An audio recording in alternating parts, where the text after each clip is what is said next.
Welcome back my dear student. आज हम लोग जो इज एम आर इसके जो सीक्रेट्स हैं ना, आज ये सीखेंगे। आखिरकार इज एम आर कहाँ यूज होता है, इसका क्या हिंदी मीन निकलता है और हम किन किन यूजेज में इसको प्रयोग में ले सकते हैं। तो आइए मेरे साथ। फर्स्ट इसका जो स्ट्रक्चर हो सकता है ना, सब्जेक्ट लगाओ, उसके बाद इज लगाओ, एम लगाओ, आर लगाओ, कुछ भी लगाओ, उसके बाद आप लगा लो नाउन। और एक बात और ध्यान रखना, जब यह स्ट्रक्चर आएगा तो इसके हिंदी मीनिंग दो आएंगे। पहला हिंदी मीनिंग जो होता है वो हो सकता है होता है या होते हैं, इस टाइप का। जो सेकंड हिंदी मीनिंग इसका होगा वो होगा है, हूँ, हो, इस टाइप का। एक और बात बताऊं छिपी हुई अंदर की, जब इसका हिंदी मीन आएगा होता है या होती है तो इसके साथ कोई भी आर्टिकल नहीं होता है, और जब इसका हिंदी मीनिंग आएगा है, हूँ, हो, तो इसके साथ कोई ना कोई एक आर्टिकल जरूर आता है। अब फर्स्ट स्ट्रक्चर पे हम सेंटेंस फ्रेम जब करेंगे तो आप नहीं बोलते वो एक डॉक्टर है, वो एक नर्स है, वो एक स्टूडेंट है, वो एक किसान है। तो इस टाइप के जो सेंटेंस हैं वो आप यहाँ फ्रेम कर दो। जैसे he is a farmer, she is a nurse, she is a student, she is a clinic master, कुछ भी आप फ्रेम कर सकते हो। अब जैसे इसका निकालना है होता है, होती है, तो आप बोल सकते हो दही कैसा होता है, खट्टा, दूध मीठा होता है। तो इस टाइप के सेंटेंस जब बोलोगे तो यहाँ से बोल लो milk is sweet, honey is sweet, curd is sour. तो इस टाइप से आप लोग जितने चाहो उतने सेंटेंस इस स्ट्रक्चर से फ्रेम कर सकते हो। इसका जो सेकंड यूज है वो उसको देखते हैं। तो सब्जेक्ट आप लगाओ कुछ भी जो मन करे, उसके बाद इज लगाओ, एम लगाओ, आर लगाओ, और उसके बाद कोई लगा दो एडजेक्टिव। इस टाइप के सेंटेंस का जब हम स्ट्रक्चर फ्रेम करते हैं तो देखिए आप आई लगा सकते हो, यू लगा सकते हो, ही लगा सकते हो, सी लगा सकते हो, जो मन आप करे इस यहाँ आप लगा सकते हो। सब्जेक्ट के रूप में किसी का नाम लगा सकते हो। उसके बाद इज लगाओ, एम लगाओ, आर लगाओ, जो भी आपका सब्जेक्ट होगा उसके अकॉर्डिंग। अब यहाँ कोई ना कोई एडजेक्टिव लगा दो। एडजेक्टिव क्या होता है आपका? वाइज है, ब्यूटीफुल है, फूलिश है, हॉनेस्ट है, लकी है, और बहुत सारे एडजेक्टिव होते हैं। तो अब स्ट्रक्चर कैसे फ्रेम करोगे? I am wise, I am beautiful, I am foolish, I am honest, I am lucky. He का बना, यू का बना लो, you are wise, you are beautiful, you are foolish, you are honest, you are lucky. जिसका मन करता हो। They का बना लो, they are wise, they are beautiful, they are foolish, they are honest, they are lucky. तो इस type के जब सेंटेंस फ्रेम होते हैं तो अर्थ इनका भी यही निकलेगा, है, हूँ, हो। क्लियर हुआ इतना? आगे बढ़ो।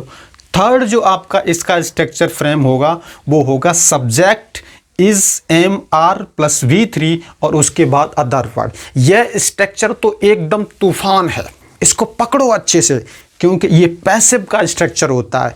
पैसिव को बहुत से बच्चे बाई से पहचानते हैं, लेकिन अब बाई का युग नहीं है, बिना बाई के भी पैसिव होता है। जैसे ये देखो लिखा है subject is am are V3 और अदर वर्ड। इसका स्ट्रक्चर कैसे फ्रेम करोगे? जैसे आई का देखो, आई एम सिलेक्टेड, मुझे सिलेक्ट किया गया, अर्थात किसी और के द्वारा। आई एम बीटन, मुझे पीटा गया, इसका मतलब किसी और के द्वारा। आई एम इलेक्टेड, मुझे चुना गया। आई एम स्लेप्ट, मुझे सुलाया गया। आप कोई और सब्जेक्ट लगा सकते हो। They are selected, they are beaten, they are elected, they are slept. तो इस प्रकार से अगर कोई सेंटेंस आपको कहीं मिलता है तो वो सेंटेंस एक्टिव नहीं, पैसिव होता है। और उसका अर्थ क्या निकलता है? जैसे पहला आपने बनाया था आई एम सिलेक्टेड, मुझे सिलेक्ट किया गया, यानी किसी और के द्वारा। तो नेक्स्ट यूजेस का देखते हैं।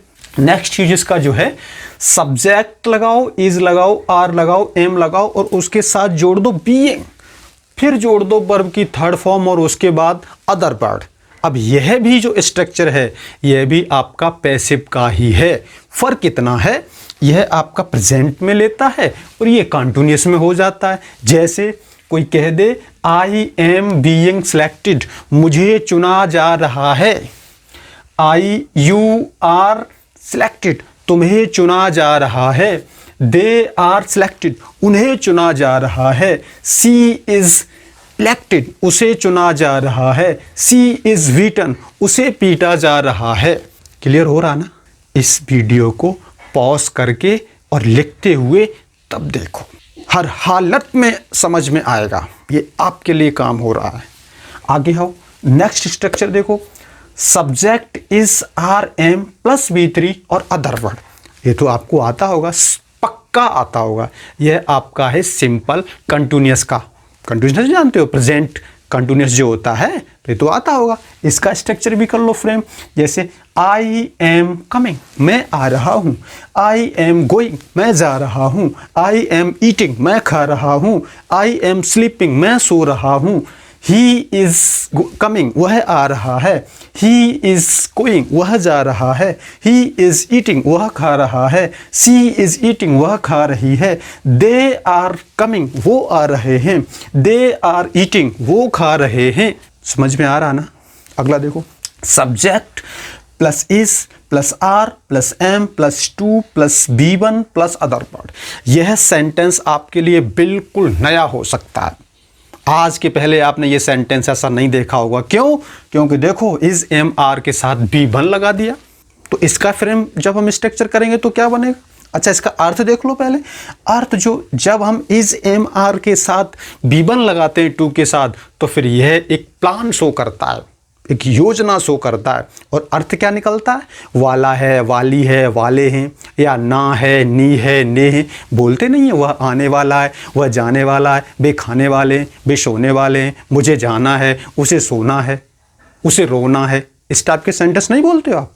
तो वह सेंटेंस जब आप इंग्लिश में स्ट्रक्चर फ्रेम करते हो, उनका जब ट्रांसलेट करते हो, तो वो सब इसी फॉर्मेट से बनते हैं। जैसे देखो यहाँ, आई एम टू कम, मैं आने वाला हूँ या मुझे आना है। आई एम टू गो, मुझे जाना है, मैं जाने वाला हूँ। दे आर टीच, उन्हें पढ़ाया जाने वाला है या उन्हें पढ़ाना है। इस टाइप के स्ट्रक्चर जो हैं वो आप यहाँ से फ्रेम कर सकते हो। तो यह है आपके 7 कॉन्सेप्ट हो गए। 8वां कॉन्सेप्ट आपके सामने है, सब्जेक्ट इज आर एम, उसके बाद अबाउट लगाओ, +2 लगाओ, +B1 लगाओ, प्लस अदर पर लगाओ। ये तो और भी ज़्यादा तूफान सेंटेंस हो गया। आप कैसे? इस टाइप का जहाँ आपको स्ट्रक्चर लगाना पड़ेगा, वहाँ आपको एक इमीडिएट प्लान शो करना है। प्लान इसमें भी है, पर ये इमीडिएट प्लान है। जैसे कोई कहता है मैं जाने ही वाला हूँ, वह आने ही वाला है, वह सोने ही वाली है, वह खाना खाने ही वाली है। तो इस टाइप से जब इमीडिएट आपका प्लान शो होगा, तो आप इस स्ट्रक्चर से सेंटेंस फ्रेम कर सकते हो। जैसे मान के चलो इतने सब्जेक्ट लिखे हुए हैं, तो इनमें से आप कुछ भी इधर आप जोड़ सकते हो। जैसे I am about to come, मैं आने ही वाला हूँ। I am about to go, मैं जाने ही वाला हूँ। I am about to teach, मैं पढ़ाने ही वाला हूँ। आई एम टू स्लीप, मैं सोने ही वाला हूँ। I am about to sleep, मैं सोने ही वाला हूँ। I am about to run, मैं दौड़ने ही वाला हूँ। यू से बना लो, you are about to come, you are about to go, you are about to teach, you are about to sleep, you are about to run. Meaning सबका ही वाला ही निकलेगा। आप किसी का नाम जोड़ सकते हो, जैसे Ram is about to come, Ram is about to go, Ram is about to teach, Ram is about to sleep, Ram is about to run. जितना आपका मन करे उतने सेंटेंस इस फ्रेम से आप स्ट्रक्चर करिए, कोई दिक्कत नहीं है। अगला देखो, अगला जो आपका स्ट्रक्चर है वो इट। थोड़ा सा इट का भी यहाँ ज्ञान लेना जरूरी है, क्योंकि इट के साथ भी केवल इज ही आता है और कुछ नहीं आता है। तो इट लगाओ, उसके बाद इज लगाओ, और हाँ इट के साथ इज ही आएगा और आर या एम नहीं आएगा। फिर आप टाइम लगा सकते हो, मंथ लगा सकते हो, ईयर लगा सकते हो। बोलते नहीं अभी 9 बजा है, जनवरी का महीना है, बोलते हैं ना ऐसे, संडे है। इस टाइप के जितने भी सेंटेंस हमारे स्ट्रक्चर होते हैं वो सब इसी फॉर्मेट से आप बना सकते हो। जैसे इट इज़ 9 o'clock, 9 बजा है। It is month of June, जून का महीना है। इस सेंटेंस को it is month of June ऐसे भी बोल सकते हो, और इट इज़ जून ऐसे भी बोल सकते हो। इट इज़ 2021 या इट इज़ ईयर ऑफ 2021, ये दोनों ही सेंटेंस हमारे ठीक होते हैं। तो इस स्ट्रक्चर से आप सेंटेंस फ्रेम कर सकते हो।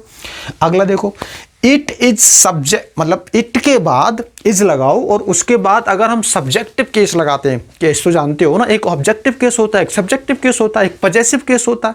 तो अगर इट के बाद इज और उसके बाद सब्जेक्टिव केस लगा दिया तो फिर वो और एम्फेटिक बन गया। जैसे इट इज आई, मैं ही तो हूं। इट इज सी, वह ही तो है। इट इज यू, तुम ही तो हो। अगर इस टाइप से सेंटेंस आपको बोलने हैं तो आप यह स्ट्रक्चर फ्रेम कर सकते हो। अगला देखो, ये स्ट्रक्चर जो 4 लिखा हुआ है, स्टार बना हुआ है, इसका मतलब है कि 4 नंबर आपका मिस होगा। तो इसमें देख लो, there is nothing but plus noun, इसका मतलब समझते हो?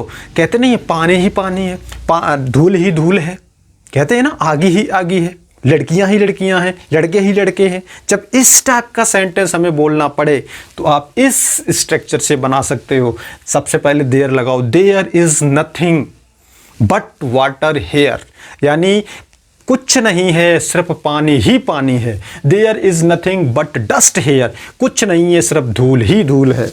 There is nothing but girls here, कुछ नहीं है सिर्फ लड़कियां ही लड़कियां हैं। There is nothing but boys here, कुछ नहीं है केवल लड़के ही लड़के हैं। तो इस प्रकार से आप इस एम.आर. के ये 10 सीक्रेट्स सीख चुके हैं और इस वीडियो को बार बार देखो। इस एम.आर. से इसके अलावा और कोई कहीं स्ट्रक्चर बन ही नहीं सकता है। तो इसलिए तब तक देखो जब तक ये आपको नहीं आ जाता है। और हाँ, इस वीडियो को हर बच्चे तक भेजो, जिसको इसकी ज़रूरत है वहाँ तक पहुँचाना ये आपका काम है। इंग्लिश मेरा काम है पढ़ाना, जो मैं कर रहा हूँ, करता रहूँगा। Thank you very much.